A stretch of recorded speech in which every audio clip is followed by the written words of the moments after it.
I can do anything. I can reach any goal today. I can do what I want. I can be what I want to be. Hi guys, Katie Azevedo here from SchoolHabits.com. Thanks for watching. Today's video is about how to study something so that you actually remember it. Have you ever studied something to where you really think you know it, but then the next day you forget it all? Like, all of it? Yeah, me too.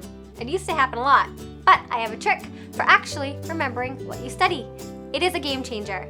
So I'm just gonna get right to it. The magic number is 3.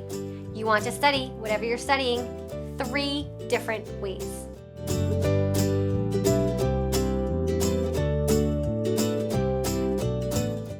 Let's look at an example.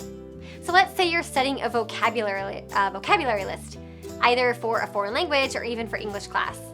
So you want to attack that material from 3 different angles, preferably a mixture of audible, which is saying or hearing it out loud, silent, thinking it in your head, and written, writing it down. So here's how that could look if you were studying vocab. Number 1, you'd write out your flashcards, that's the written part. 2, test yourself using the flashcards, that's the silent thinking part. 3, have someone else quiz you, that's the audible component. You're hearing them and you're hearing yourself say the words out loud.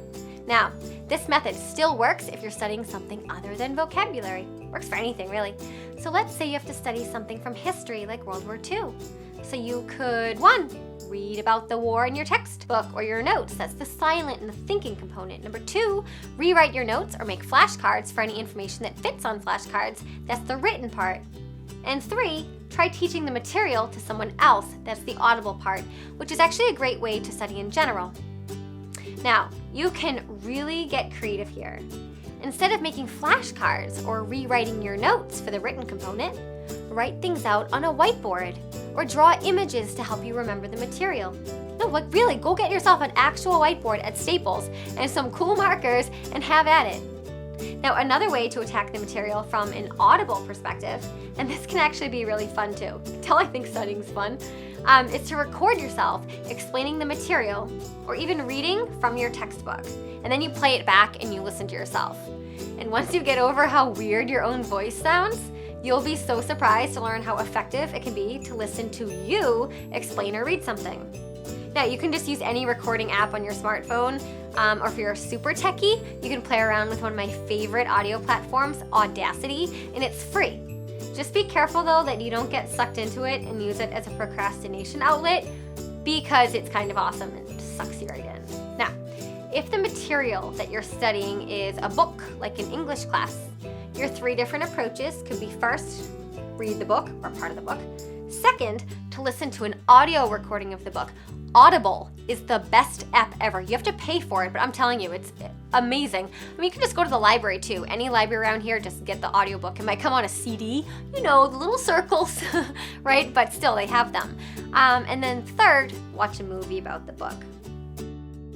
Now, if the material that you're studying is mostly scientific and includes lots of different concepts, then you could first read the material from your notes or your textbooks. That's the thinking and the silent part. Second, find a YouTube video or some other video where someone else explains the material differently. That's the audible part. And then third, write or draw the concepts on the whiteboard that you bought from Staples. That's the written part. Now, I mean, the ways to study are as endless as the things that you could be studying. But the trick is to study the material from 3 different angles. And try to work it so that those 3 different angles include a written approach, a silent approach, and an audible approach. Now, of course, here's another part of studying so that you actually remember what you studied. You gotta keep coming back to it. You have to keep revisiting the material essentially every day until your test. You can't study just once on Monday and expect to remember everything for Friday's test.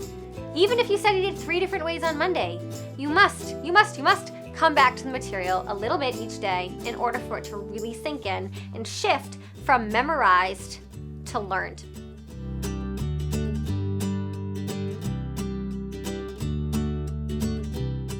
So studying the same thing 3 different ways might seem time intensive, but trust me, intensive, that's a great word.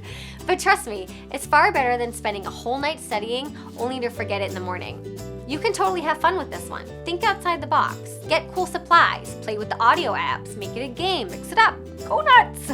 Just hit it 3 different ways and come back to it every day.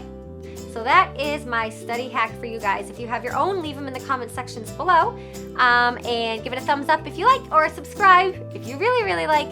Thanks so much for watching.